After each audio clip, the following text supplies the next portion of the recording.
G'day viewers, welcome back. If it's your first time here, welcome. Hope I can teach you something and you consider subscribing. Now, some time ago, actually way back, I made a video about making a camera stand. Have a look, check this out up here. Now, for the purpose I was doing it, purposes I was using it at the time, it kind of worked, but as I'm sort of expanding my range a little bit, sometimes it doesn't quite work. Like on a recent video, repairing the mower body, again, link up here, it didn't quite work.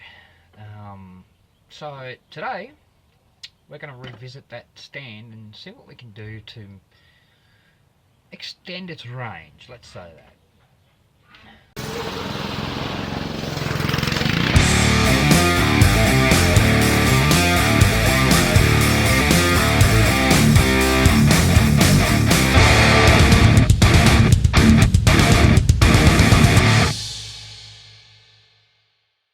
Although this works on a large surface, once I get it outside, it can be a little wobbly. And here's the other thing: if I extend the arm away from the stand,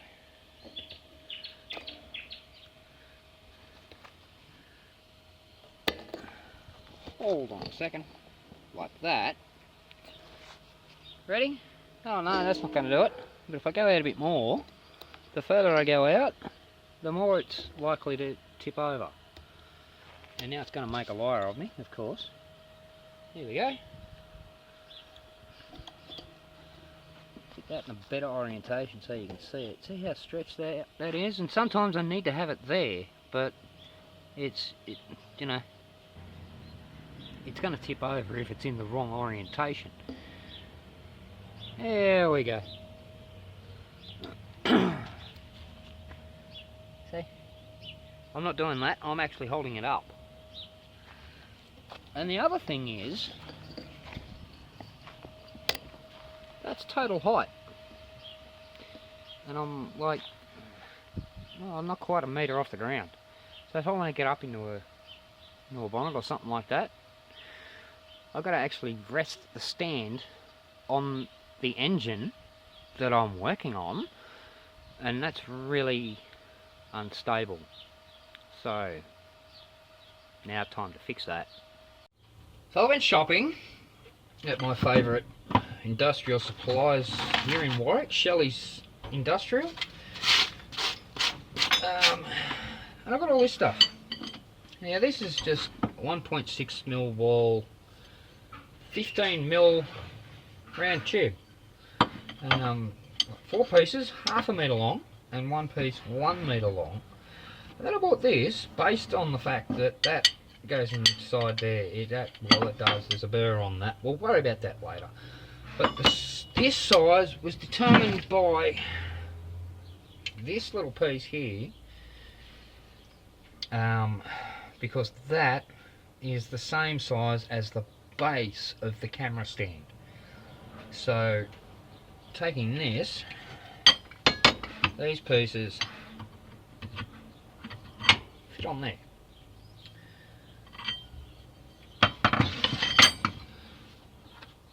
Now I tried to buy a washer, but being that that's 12mm, buying a washer that fits that kind of snug is difficult, because a 1/2 inch washer will actually have a 14mm centre bore in it. That's way too big for what I need. I needed something that was a bit closer, but the closest they had was 7/16, and 7/16 is a pretty rare size as far as washers go, and of course a 10mm only has an 11mm bore, so that's too small. So I've gone ahead and made myself a washer. I just got a bit of 3mm plate and a 40mm hole saw, cut that piece out, and then just drilled the centre out using, where'd it go? Using my stepper drill. Took that out to 12mm. So now that fits on there kind of snug. We'll come back to that. Now what I'm going to do first step. Let's put that aside for now. That's a different operation. I'm going to start with this. I'm going to mark these at around 40 mil, just on one end.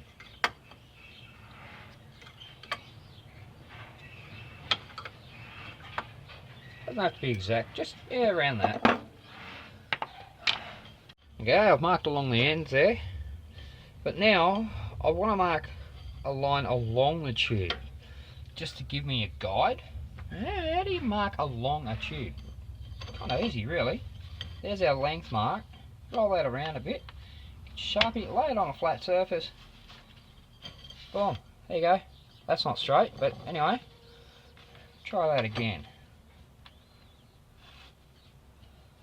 There we go. And number 3. None of these are turning out straight, and I don't know why. The only thing I can think of is there might be a bit of a bow to this. That's fine though. It's straight enough for what we want. That looks better.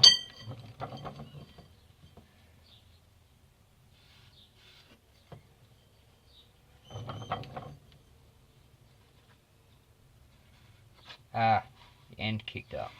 There we go. Try that. There we go. It's close enough. Now, why are we doing this? I want to flatten these ends.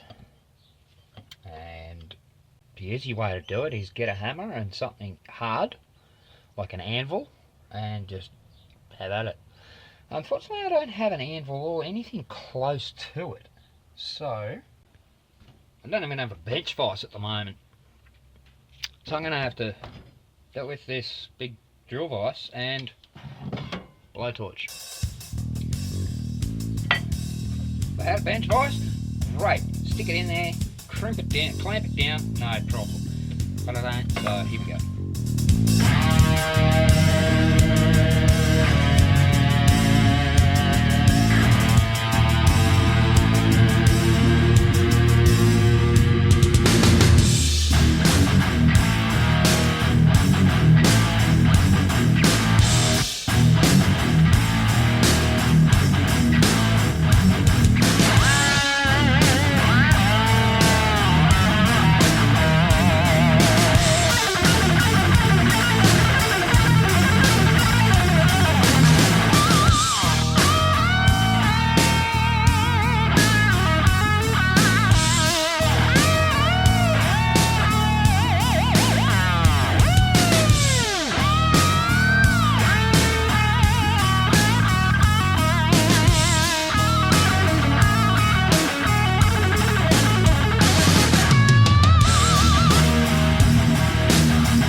Well, I've almost done one.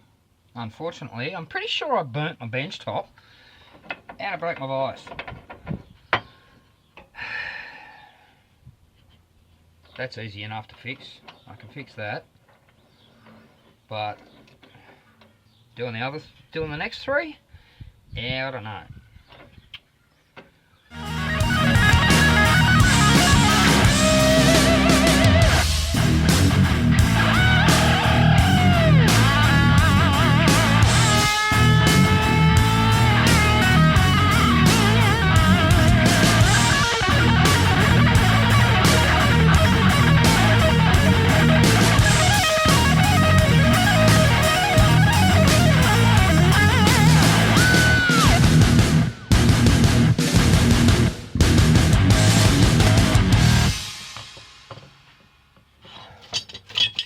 Alright, got all 4 flattened and rounded.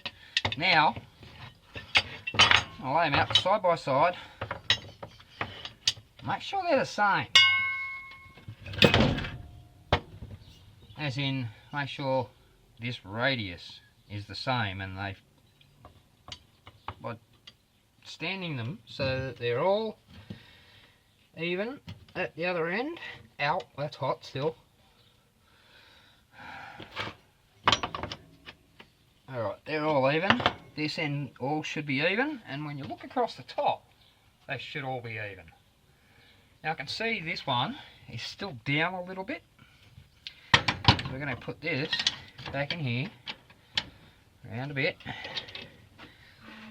and just lean on it a bit more, and it's going to slip. Of course it is. Try that again.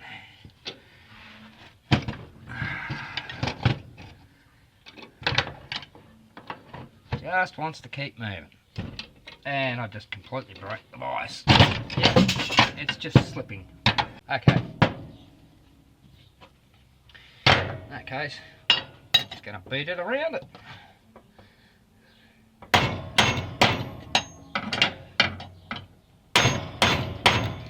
Shouldn't take much.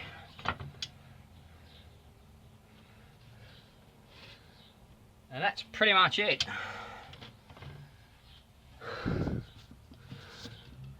So now, I have 4 tubes, all with flattened, rounded ends. That across there, roll it up. It should be all flat across there too.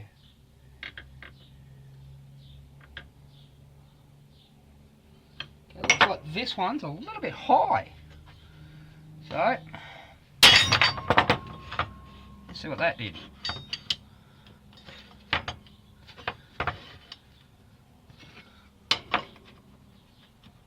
All even there. All even there. Awesome. One operation down.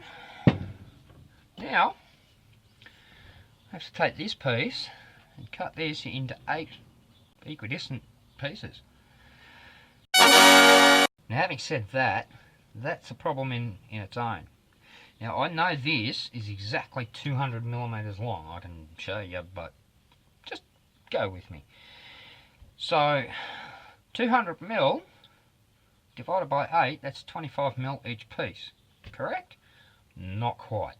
Because whatever you use, whether it be a cut-off wheel, a plasma cutter, a horizontal bandsaw, all of those are going to remove some material. So that has to be taken into account. So cutting these at 25 mil each, by the time you get to the end, you're going to be down to about 16 mil. That's not kosher. So to avoid that, well, it's just 200 mil. Blade on the bandsaw takes around 1 millimeter. Add that or subtract that from the size you're going to end up with. So 200 divided by 8 is 25. Minus 1 mil for the blade. Each of these pieces is going to be cut at 24 millimeters. Just to make sure it all goes to plan, yeah, I've marked that piece. Not that you can see. Hang on, hold on. You see the mark there? So I've marked that. Blade drops down right on that mark, and then I've set my stop so that every time I cut a piece, I don't have to mark every piece. I just slide it through, boom, butt it up to the stop, cut. Off we go.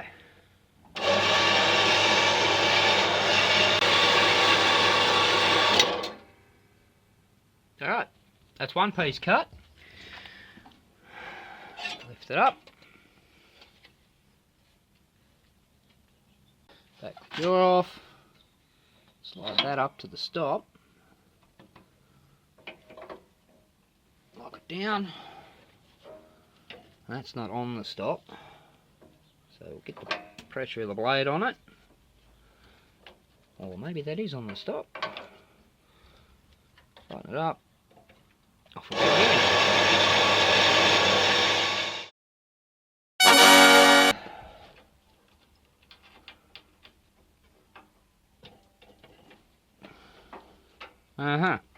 Here's a problem.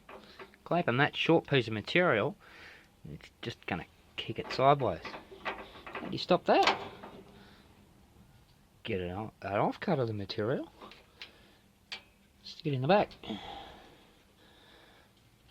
Bam. You know what? I'm going to turn that piece around.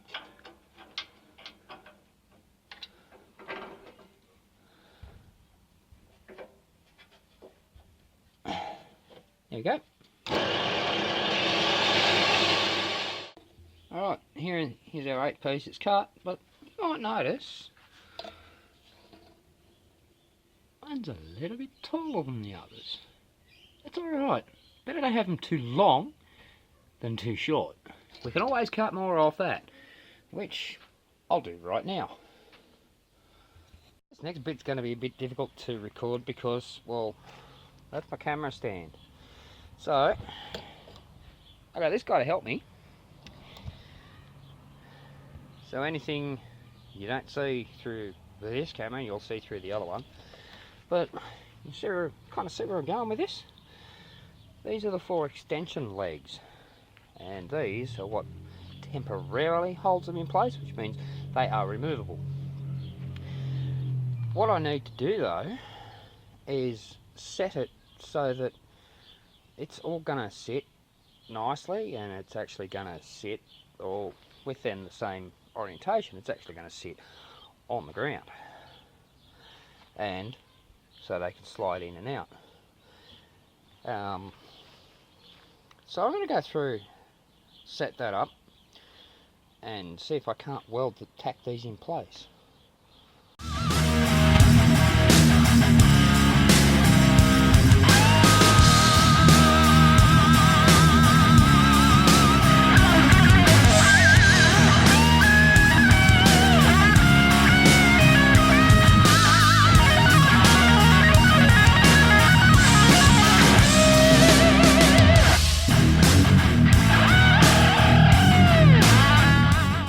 They're all tacked in place.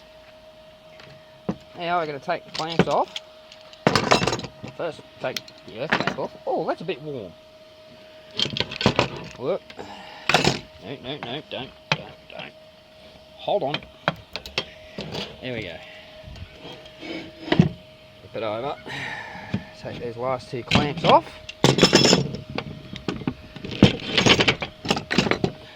Now, orientation. That one is not going to let me. Great, there it goes. That one's down.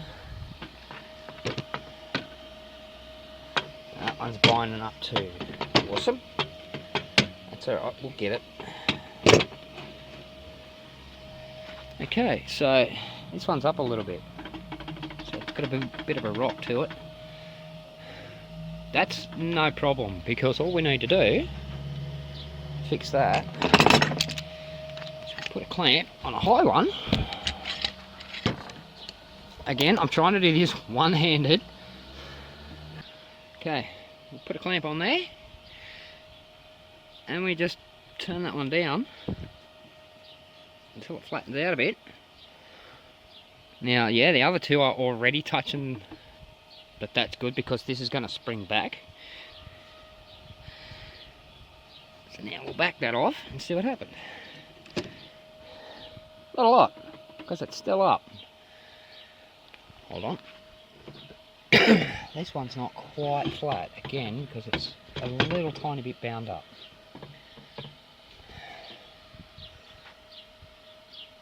Let's try something. And hey, I got my stand back.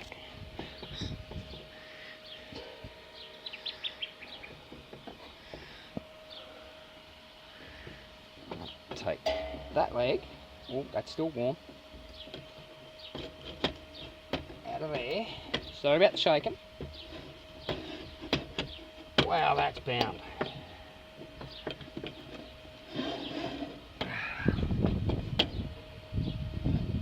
One, it's just binding the other piece.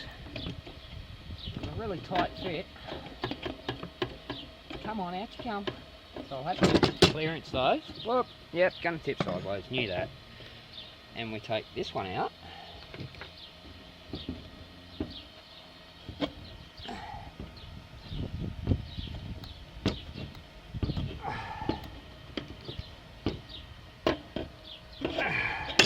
go. We're going to switch them. That one back in there.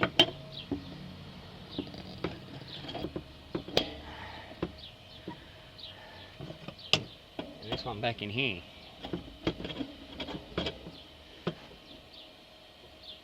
That's all the way in. Yeah, this one here is a bit tight. I can't grab the stand because it's hot. I know. Let's try that. Probably won't work, but hey, we'll give it a shot. No, it's not going to work.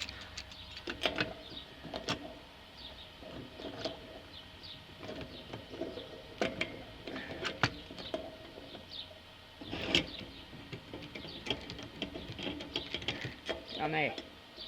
There we go. Alright. Will it tighten it down? Or is that just going to slip off? We'll try that. There we go. That's in. Now let's see what the balance is like.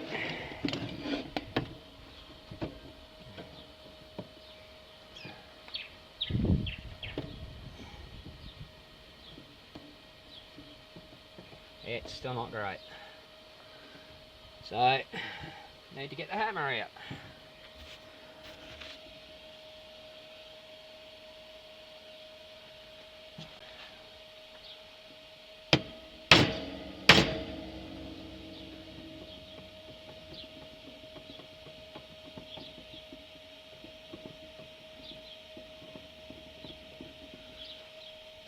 Let's try this one.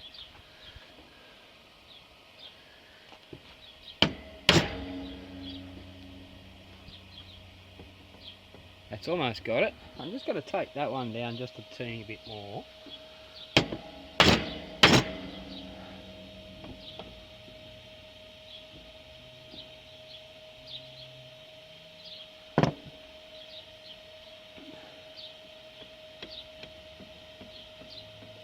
Okay, I'm going to have to bring this one up. So, I'll be back in a minute. Well, it's sitting on the ground in the stand, as you can see.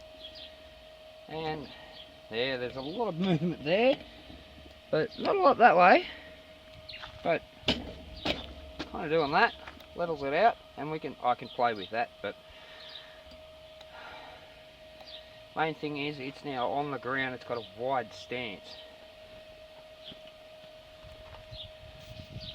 Now to move on to part 2. Now part 2 involves this piece I showed you earlier and that washer that I made, and the long piece. Pretty much it's going to get together like that. First I'm going to weld the washer to the pin, and then I'm going to weld that down to the whole assembly. Let's give that a go.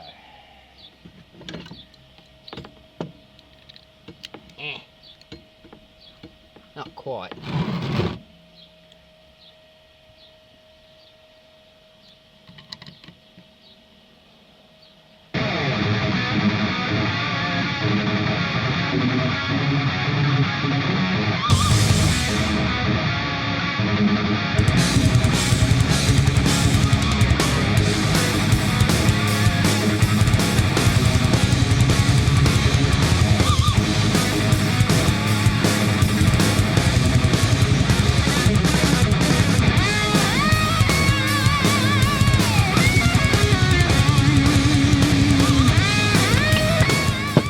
Yes, I will clean that up, but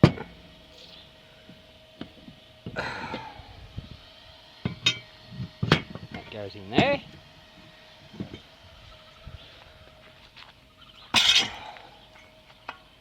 That's on the ground,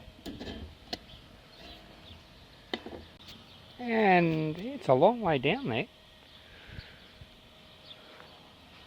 I'll just set it level so we can get an idea. There we go. That That is actually at my head height. Let's go up just a little bit more.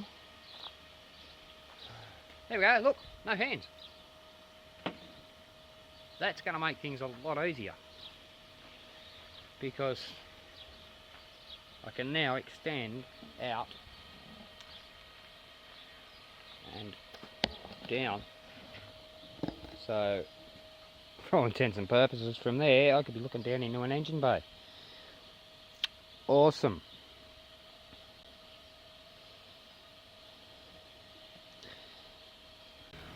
Well, that's essentially it. I just got to do some cleaning up and finishing off. That's pretty much it.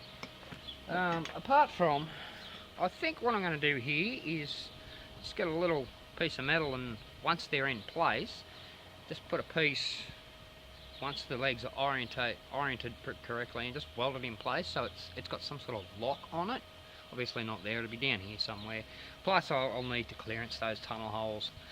But apart from that, I'm done. So hopefully some better vision coming soon. Thanks for watching. I hope I taught someone something.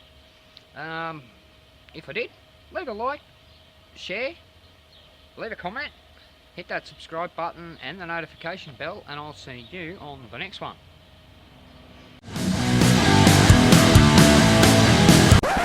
Hold on, wait up, just before you go. So I ended up honing out the lower sleeves. Just got a bit of a long bar and some emery paper around the end of it, and just went for it. And it was just enough to clean up those rough edges. And then, as I mentioned, little bits of metal, 3mm thick, and just shaped them into the end there. They've got a slight bend on it, you can't see it there. And just tacked them in place. That stops them from spinning around, losing their orientation. Alright, just thought I'd throw that in here at the end. Thanks for watching. I'll see you on the next one.